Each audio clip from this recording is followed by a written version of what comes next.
बिस्मिल्लाहिर्रहमानिर्रहीम। अस्सलाम वालेकुम दोस्तों, कैसे हैं आप? उम्मीद करता हूँ आप खैरियत से होंगे।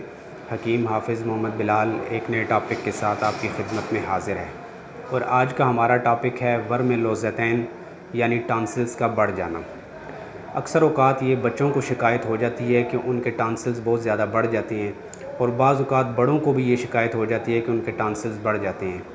और ऐसी सूरत के अंदर जब डॉक्टर हज़रात के पास हम जाते हैं तो वो कहते हैं जी कि इसका आसान हल ये है कि आप इसका ऑपरेशन करवा दें, यानी इनको कटवा कर निकलवा दें। तो आज इस वीडियो के अंदर इंशाल्लाह हम ये बयान करेंगे कि क्या इनको कटवा देना ही इनका इलाज है या कोई ऐसा दूसरा इलाज भी है जिससे ये दोबारा अपना काम बेहतर तरीके पर सर अंजाम दे सकें। अल्लाह ताला ने इंसान के हल्क के अंदर 2 गदूद पैदा किए हैं जिनको टॉन्सिल्स कहा जाता है और ये एपिथेलियल टिश्यूज़ से बने हुए होते हैं और ये हलक के दोनों अतराफ़ में एक मुस्तैद निगरान की हैसियत में अल्लाह ताला ने पैदा किए हैं। ये एक किस्म का चौकीदार का काम करते हैं कि जैसे ही हमारे मुंह के अंदर कोई जरासीम दाखिल होता है तो ये इसको पकड़ कर फ़ौरी तौर पर हलाक कर देते हैं। लेकिन बाज़ औक़ात इनके अंदर सूजन आ जाती है, इनके अंदर वर्म पैदा हो जाता है जिसको टॉन्सिल्स का बढ़ जाना कहते हैं।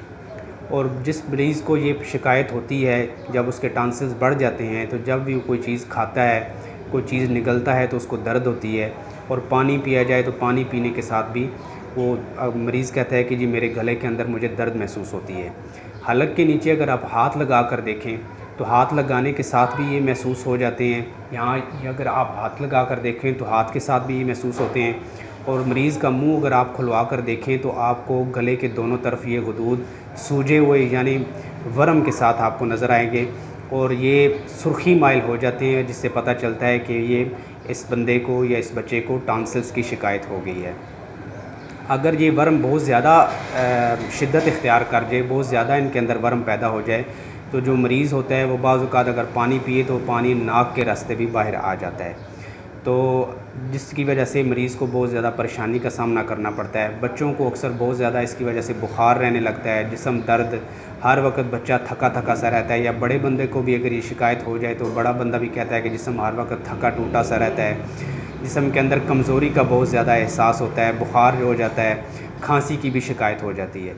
तो आज जो नुस्खा मैं आपकी खिदमत में अर्ज़ करने लगा हूँ, ये चाहे छोटा बच्चा हो या बड़ा हो, जिसको भी टॉन्सिल्स की शिकायत है, जिसके टॉन्सिल्स बढ़े हुए हैं, अगर वो इस नुस्खे को बनाकर इस्तेमाल करेगा तो इंशाअल्लाह ताला 3 से 4 हफ़्ते के अंदर ही उसको पता चल जाएगा कि मेरे टॉन्सिल्स आहिस्ता आहिस्ता ठीक होने लग गए हैं। उनके अंदर जो सूजन वगैरह आ जाती है, उनके अंदर ऊपर जो वर्म आया हुआ होता है वो वर्म आहिस्ता आहिस्ता ठीक हो जाता है और जो सेहत दोबारा है वो बहाल होना शुरू हो जाती है।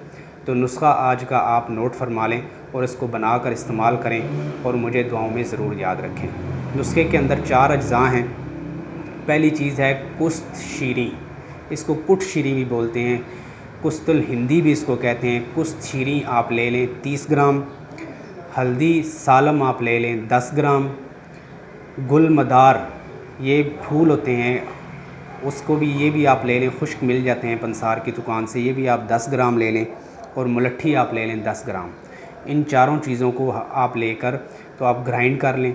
ग्राइंड करने के बाद छोटा जो बच्चा है अगर उसको आपने देना है तो 1 चुटकी के बराबर, अगर फ़र्ज़ करें उस बच्चे की उम्र 2, ढाई साल, 3 साल है तो 1 चुटकी के बराबर आप ये पाउडर लें, उसको 1 चम्मच शहद के अंदर मिक्स करके तो उस बच्चे को चटा दें, ऊपर से आप पानी पिलवा दें।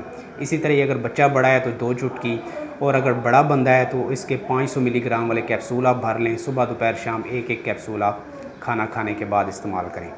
और ग़िज़ा के अंदर खट्टी चीज़ों से, ठंडे पानी से और तेज़ जो गर्म चीज़ें हैं, करेला, अंडा, तेज़ मिर्च मसाला, पकोड़ा, समोसा, इस तरह की गर्म चीज़ों से, खट्टी चीज़ों से और ठंडे पानी से परहेज़ बहुत ज़रूरी है। तो ये आज का वीडियो था जी। अगर आपको पसंद आया है तो ज़रूर इंशाल्लाह इसको अपने फ्रेंड्स के साथ, फैमिली मेम्बर्स के साथ इसको शेयर करें। हमारे चैनल को भी सब्सक्राइब करें। नेक्स्ट वीडियो में इंशाल्लाह फिर एक नए टॉपिक के साथ आपकी खिदमत में हाज़िर होऊंगा। तब तक के लिए अल्लाह हाफ़िज़।